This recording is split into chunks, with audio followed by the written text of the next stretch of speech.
নমস্কার বন্ধুগণ, আপনাদের স্বাগত বিআর এক্সপ্লোর বাংলা চ্যানেলে। আমি বিনায়ক। আজকে আপনাদের সামনে উড়িষ্যার বিখ্যাত ছানাপোড়ার রেসিপি নিয়ে এসেছি। আপনারা উড়িষ্যা গেলে অবশ্যই খেয়ে থাকবেন ছানাপোড়া। বাড়িতে কীভাবে সহজে বানানো যায় চলুন দেখে নেওয়া যাক। আমি প্রথমে 1 লিটার দুধ নিয়ে নিলাম। এই দুধটাকে ফুটিয়ে নেব।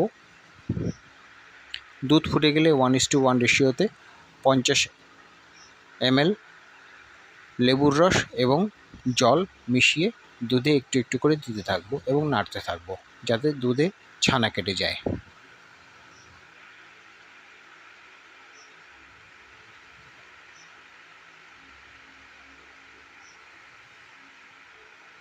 এই 1 লিটার দুধে মোটামুটি 250 থেকে 300 গ্রাম পর্যন্ত ছানা হতে পারে।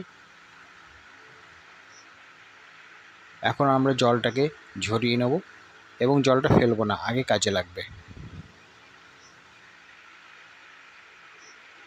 এই ছানাটাকে আলাদা করে নিলাম।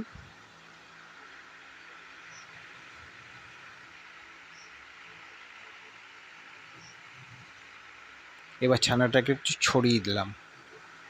2 চামচ চিনি দিলাম, 2 চামচ সুজি দিলাম। এবার এই মিশ্রণটিকে ভালোভাবে মিলিয়ে নেব। এবার পরিমাণ মতো ছানার জল দিয়ে দেব। যে জলটা আমরা রেখে দিয়েছিলাম সেই জলটা দিয়ে এবার খানিকটা এলাচ গুঁড়ো দিলাম,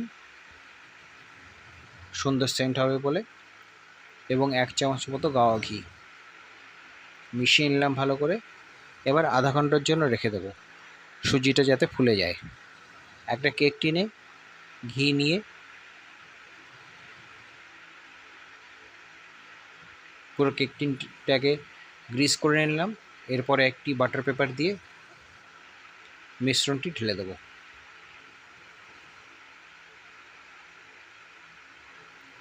এই মিশ্রণটি ঢেলে নিলাম। এবার আমরা এয়ার ফ্রাইয়ে এটা বানাবো। এয়ার ফ্রাইয়ে 20 মিনিটে হয়ে যাবে। প্রিহিট করার জন্য এয়ার ফ্রাইয়ে 5 মিনিট রেখে দিয়েছি। আপনি এটি মাইক্রোওয়েভেও বানাতে পারেন, 40 থেকে 50 মিনিট টাইম লাগবে 180 ডিগ্রি টেম্পারেচারে। এবং ওটিজিতেও বানাতে পারেন, ওটিজিতেও একই রকম টাইম লাগবে।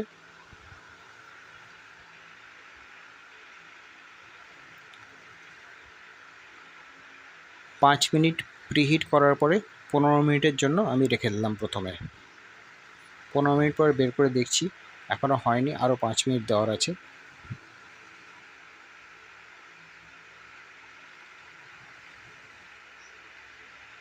এবার ছানাপোড়া তৈরি হয়ে গেছে,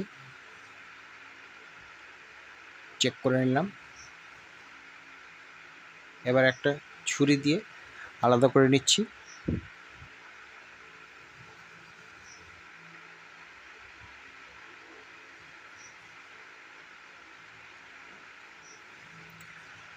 এবার ছানাপোড়াটি ডিমোল্ড করে নেব। ডিমোল্ড করার পরে কেটে কেটে পিস করে নেব।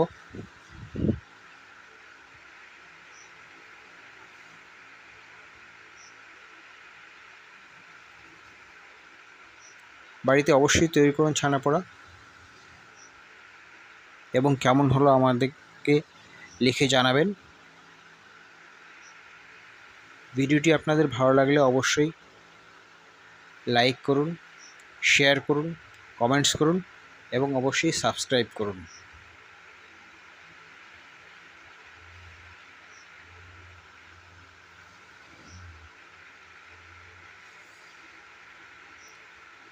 এই পর্যন্ত ভিডিওটি দেখার জন্য আপনাদেরকে অনেক অনেক ধন্যবাদ।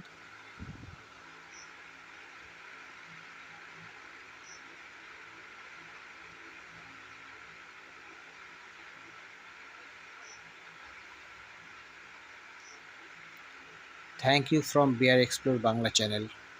অবশ্যই সাবস্ক্রাইব করুন।